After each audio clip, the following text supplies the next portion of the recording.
Hello, dear people. Mummies are not to be underestimated, and they are far from harmless. There is a legend about the evil ancient mummy that supposedly sank the Titanic. If you ask most people today, they will tell you that the Titanic sank in April 1912 because of an iceberg, poor visibility, structural weaknesses in the supposedly unsinkable ship, and a great deal of human error.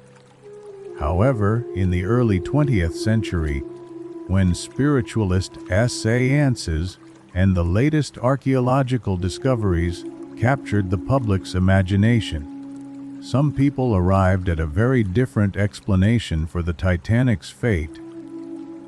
According to the story, one particularly important passenger was aboard the famous ocean liner, an ancient Egyptian mummy being transported from the British Museum to the United States.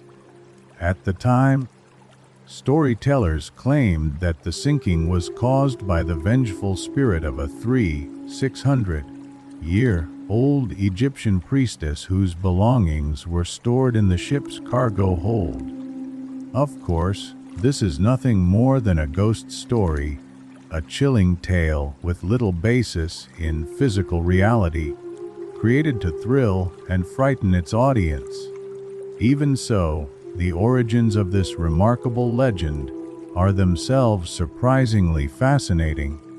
Folklore surrounding ancient Egyptian curses had been circulating for centuries, especially after the rediscovery of Tutankhamun's tomb and the premature death of Lord Carnarvon, the aristocrat who financed the excavations.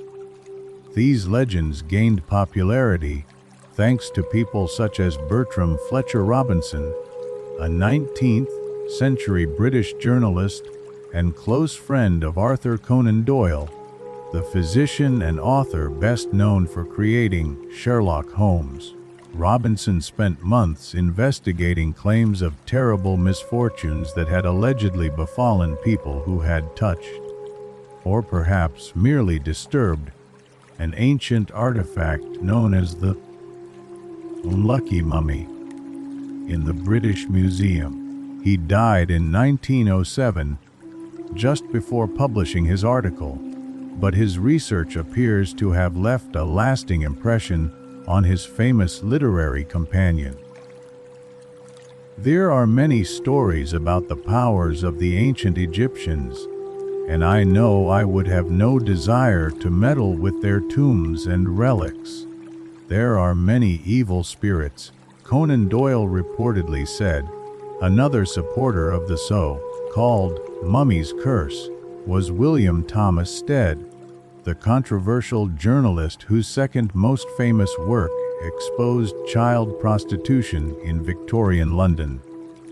According to Snopes, Stead and a friend invented a remarkably similar story after examining the coffin lid of an Amun priestess at the British Museum.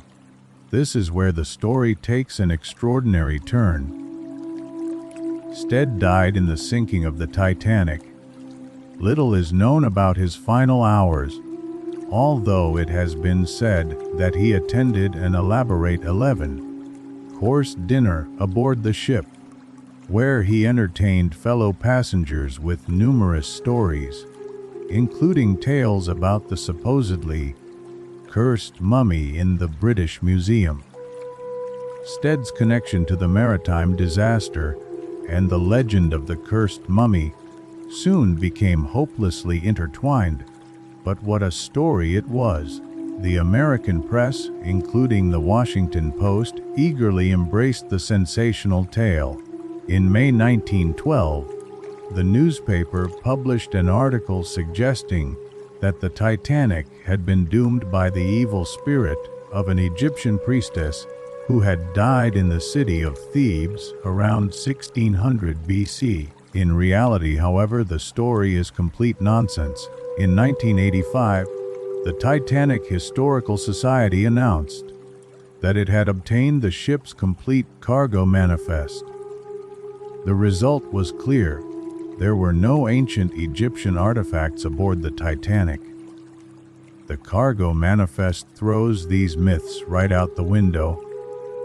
Charles Haas, president of the Titanic Historical Society, told reporters at the time, it could also be argued that the ancient Egyptian artifact at the center of this legend is far less remarkable than it is often portrayed to be.